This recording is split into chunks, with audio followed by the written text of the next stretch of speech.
you get to realize that you only live in a small portion of your home, no matter how big it is. And actually, the very best part of it is that we're totally out of debt. I can clean my house, spit, spot, perfectly clean in about 30 minutes. One of the nice things about having a loft is the ability to have an extra sleeping space for guests. I think I researched tiny homes for about 2 years, watching all kinds of videos just like this one. I think that when you live in a smaller space, I think life takes on a simpler meaning. Hi, I'm Cindy. And I'm Joe. Come take a tour of our tiny home. Come on in.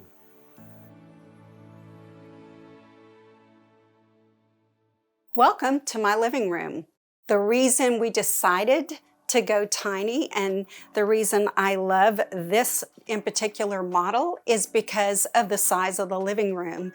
We feel like we've got a lot of space here. We have 2 golden doodles. They have plenty of space to play around, and we feel like there's a good size distance between us and the TV. And I love that I feel like it's homey. I feel just as comfortable here as I did in a 2,400 square foot house. The things that are here that are important to me or that were in my old house in Katy are the same things that I can have here. I don't feel like I'm missing anything. And so we love our house. We love this living room. We spend a lot of time here, obviously, and we feel comfortable here. In our living room, one of the most important things to me was to have a full-size couch, but not just a full-size couch. We wanted one that reclines on both sides. And when we moved in, we'd actually bought another couch, but it wasn't comfortable. And since it was the only piece of furniture that we had to sit on, that was very important. So we bought this one, which was the same couch we had in our living room upstairs in our house in Katy, Texas.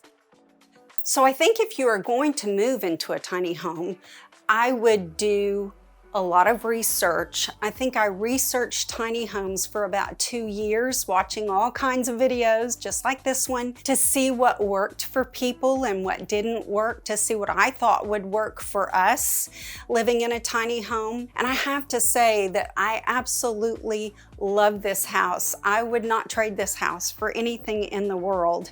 And when I go into a large house now, I actually get overwhelmed by the size of it because we're so used to living in this tiny space. I think too that it's important when you purchase a tiny home or when you're looking for a tiny home is to think about those things that are important to you to keep and to visualize in your mind, where would you keep those things? Where would you create a space for those things? If you really look and you do your research, you'll find just the right home for you if you want to go tiny. So you've seen my living room. Now if you'll step with me just a few steps over, you'll see my kitchen. This is actually my upgraded kitchen because the kitchen didn't look like this when we bought it. It had Formica, and I wasn't a big fan of Formica because I've always had granite countertops. So we happened to find this granite which matched the backsplash that was already here, already existing. And also, we had a farmhouse sink, but it was a cheap plastic farmhouse sink. And I wanted a real farmhouse sink. And I love the depth of this sink. I love that there's 2 different sides, so we can have soapy water here and rinse here, and it makes it workable here in our kitchen.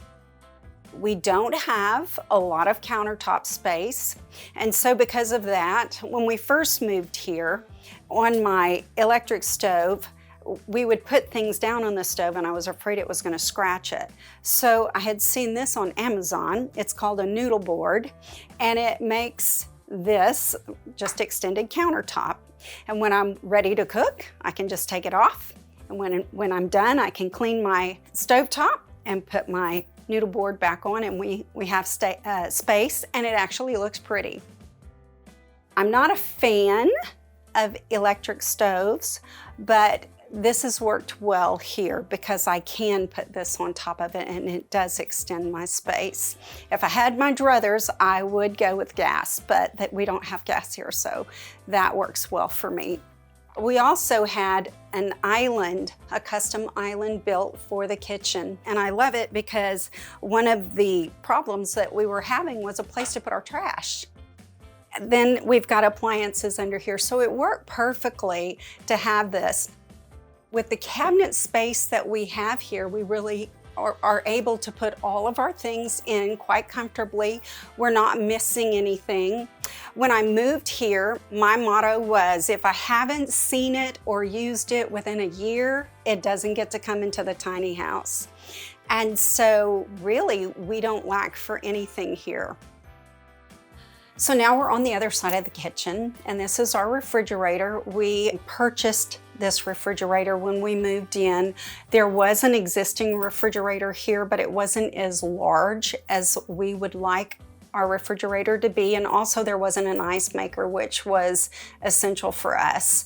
I do want to mention too that in our kitchen we have a water filtration system as well as a water filtration system on the entire house. So we love that we have the ice and the water coming out of the fridge because we know it's pure and really good drinkable water. This is our washer and dryer.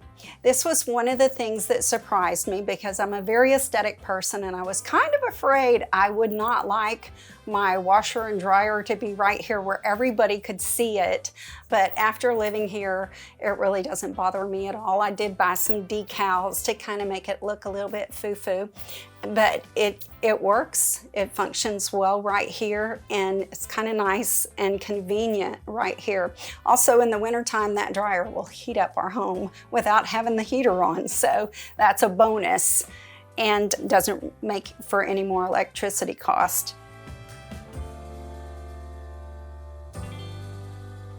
Right at first it was a little difficult because it's such a smaller space compared to a 3-bedroom, 2-bath, 2-car garage house that we had in Katy. But you get to realize that you only live in a small portion of your home, no matter how big it is. So this right here, 399 square feet, tiny home, actually has plenty of living space. And actually the very best part of it is that we're totally out of debt. We owe nobody, no one, nothing. When we sold our home in Katy, we actually made enough money on that home to pay cash for our tiny home. Our tiny home was $109,000. So we have no mortgage, we have no payments. It's our home, it's paid for. As far as the lot rent goes for our tiny home, plus the shed that we have, plus the carport, is $850 a month due on the first day of the month. Now our electricity averages around $70, so our total payments are around $920. But our payment also includes our trash pickup. It includes the amenities. So that's a really nice added bonus. Welcome to the bathroom. This is really a pretty good sized bathroom. The house that we moved out of in Katy, which was 2,400 square feet, the bathroom was really about this size as well, maybe a little bit bigger. We have a great size shower. You can fit comfortably in there, and we've loved that. And then also in the shower, there's a little cutout up here so that if you're taller, you feel comfortable in there. You don't feel like you're in a little bitty closet taking a shower. It's really a pretty good size shower. So this is our linen closet, as well as, all of our personal items are down here. Our linens are down here. When we moved here, I decided that, we would have 2 towels each. We'll just wash them and dry them when we need to. And that really does work perfectly for us. You don't need a lot of space. We do have a medicine cabinet that was built in, and that's worked really well for us as well. And then we have plenty of storage underneath and 3 really good sized drawers to keep all of our things in. One of the things that I love about the bathroom as well as the entire house is I can clean my house, spit, spot, perfectly clean in about 30 minutes. That's doing the baseboards, that's mopping, vacuuming, dusting, and I do love that about living tiny.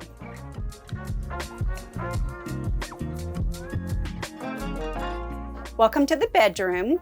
One of the selling points of this home for us was the size of our bedroom. This here is a king size bed, and we had to have this bed because we had just bought it before we moved here, and it's a bed that lifts and reclines. And so it was important to me that we had a space for this bed, and this bed fits perfectly in between our two closets, which when we first moved here, I was horrified at the size of these closets, and I thought there is no way all of my things are going to go in here because there's just this space for hanging clothes, and then there's 3 really deep drawers actually. But lo and behold, for the most part, everything fits under there. I did purchase a little dresser, which is for me because all of his stuff fits in his closet, but I purchased a dresser which fits in here nicely, and it holds a lot of things that I needed to keep as well as my jewelry, and plus it looks nice in here.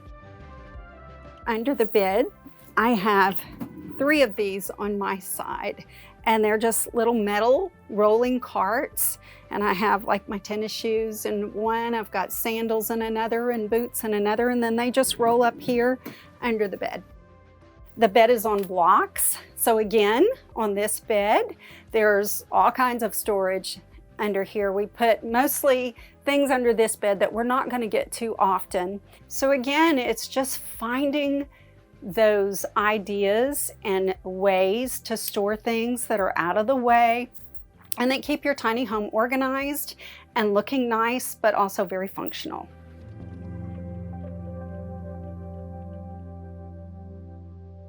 One thing that we love too about living here in a tiny home village is that everybody has a front porch, and it takes you back to the Mayberry RFD days, where everybody knew their neighbor, but also here we know our neighbor's dog's name as they walk by. We love that we know our neighbors personally.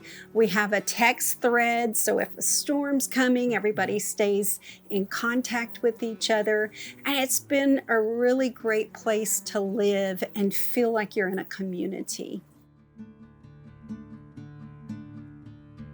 So here's the steps to our loft, and on the steps we had built-in drawers, and these drawers are really nice because they're soft close drawers and they actually hold quite a bit of stuff.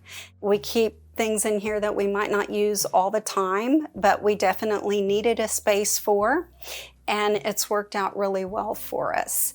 And I put the handles on, which I was worried I'd bump into those all the time, but they haven't been a problem at all. So we really do enjoy the drawers here in the tiny home. So welcome to the loft. One of the things I want to point out in the loft and throughout the house is our ceiling. I love that it makes it feel kind of a cabin-y feel, but also that it adds a touch of just a really nice look to the house. And then up in the loft, we use it's multiple purpose loft. We use it for many things. It's my office, so I'm up here several days a week, usually for about 6 to 7 hours, and this is my desk. We had to really figure out how to put a desk up here and make an office up here to be able to fit me and to where I felt comfortable. So I'm very close to the steps going down, as well as by a window, so I didn't feel claustrophobic up here. It's very open, but still I wasn't sure how I was going to like it because of the ceiling line being so close to my head. But my husband crafted this chair for me. It's just a regular office chair on wheels, but he took the wheels off, so it works perfectly. And we got our desk at IKEA, so that's worked really good for us. And I actually love it. It's kind of my space to come away when I want to get away. Just come up here into the loft and get at my desk, get on my computer. So I love it. One of the nice things about having a loft is the ability to have an extra sleeping space for guests. We do have grandchildren and they love to come to the tiny house. They call it the fairy house.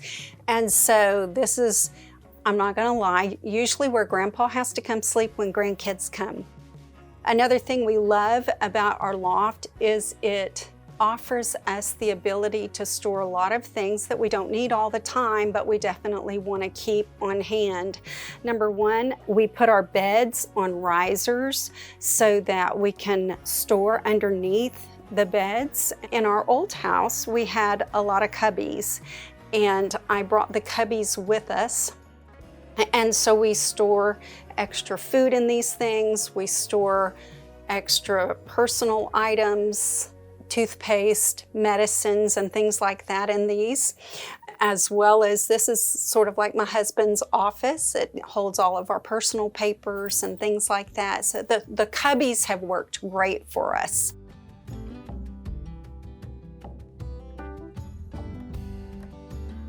So welcome to the porch. This is one of our favorite rooms outside of the house.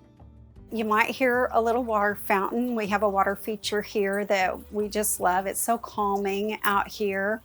The weather in Texas during the summer is hot and humid, but we have the most awesome falls and the most wonderful winters and springs, which does afford you plenty of time to spend out on the porch.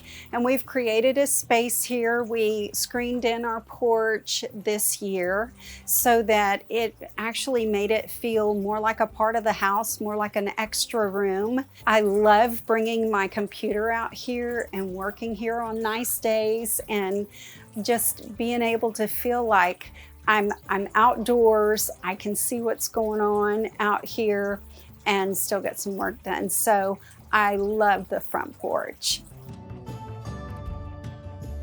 I know there's a lot of people that think about living in a tiny home and they think I could not possibly live in such a small space. I would encourage you, there's a lot of Airbnbs out there that are tiny home Airbnbs. Yeah. Go stay at one, right, and just check it out. I think that when you live in a smaller space, I think life takes on a simpler meaning. You're not worried about attaining stuff. You're not worried about accumulating things. And so life's a little bit simpler, and it becomes a little bit sweeter. A lot of our friends said to us, how can you live together in such a small space? Like, how can you get along? And Joe always has this rule that if we get in a fight, he says, we live in a tiny home, so we have to make up right away because there's not enough space to avoid each other. So that's worked out real well. Right. Thanks for coming to visit our tiny home. If you want more information or would like to contact me, the links are in the description.